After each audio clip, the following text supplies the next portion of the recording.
perform some tests on your walking and check your hip also. Is that okay for you? Yeah. The patient had difficulty with gait. Before I start my examination, I just want to ask you, do you have any pain in your body? No. No, okay, thank you. So can you just stand out for me? The patient vital signs are stable. Okay, can you just...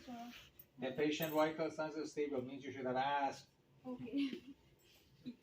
So, see guys, we forget vital signs. Vital. They are vital. I just look for any deformity, like any swelling, erythema, atrophy. When the patient has gait problem, check when they want to get up from their seat. Just Okay. I'm next to you in case that you lose your balance, right? Yeah. So be careful about that.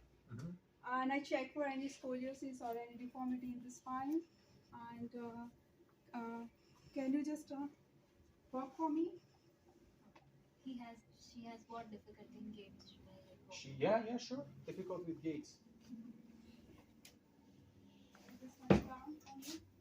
The patient has difficulty with turning. The patient has a stooped position while walking. Okay.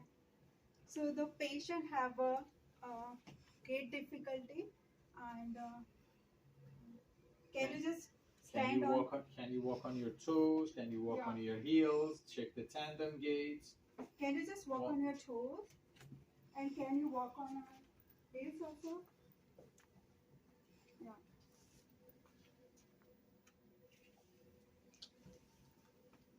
Okay. Okay. There is no any loss of balance while walking on the heels and toes. If the patient is really difficult to do that for walking, for example, you can ask them to stand on their knees, on their heels and on their toes, right? So if the patient is really having difficulty with walking around, we just regular walking is difficult for them. You just want to check L5 and S1, right? You can ask the patient, okay, if it is difficult for you to walk on your toes or walk on your heels, you can just ask them, can you stand for a couple of seconds on your toes? Can you stand for a couple of seconds on your heels? You can do that as well, especially if the patient has such a difficulty with walking.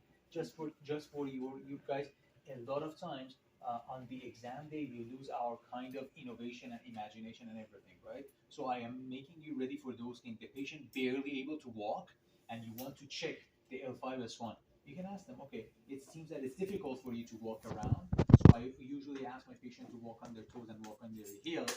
But if it is difficult for you, can you stand for me for a couple of seconds on your toes? Can you stand for me for a couple of seconds on your heels? Can you just close your hand and close eye for me? I just want to check any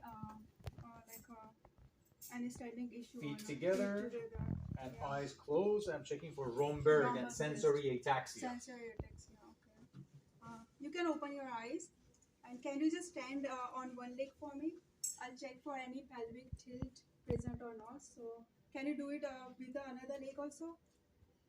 This is basically checking for the gluteal muscles, right? Gluteal muscles. Yeah. A normal person should be able to, for example, stand on one foot without tilting that much, right? If I have good glute muscles, strong glute muscles, I will be able to keep my balance. So you can put it down for me. Can you just lay down for me?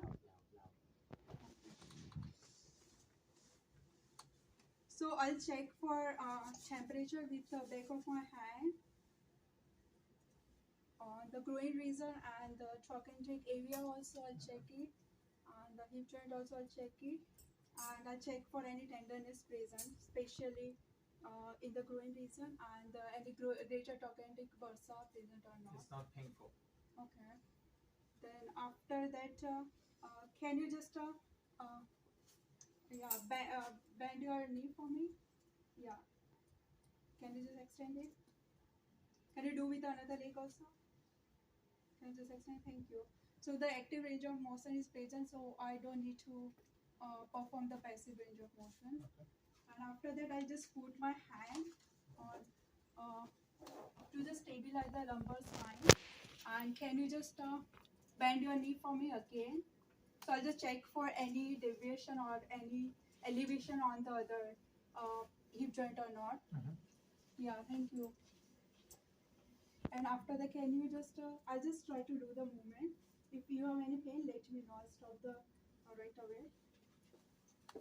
Then I'll perform the Faber test, flexion of the hip joint, then the abduction, and then the abduction of the hip joint. Then I'll try to see is there any pain in the sacroiliac. Where should you fix? Where should you actually you should secure? Yeah, here. You should secure the other hip. You should secure the other hip with your hand. Sorry, you should actually secure the other side of the hip with your hand and then press.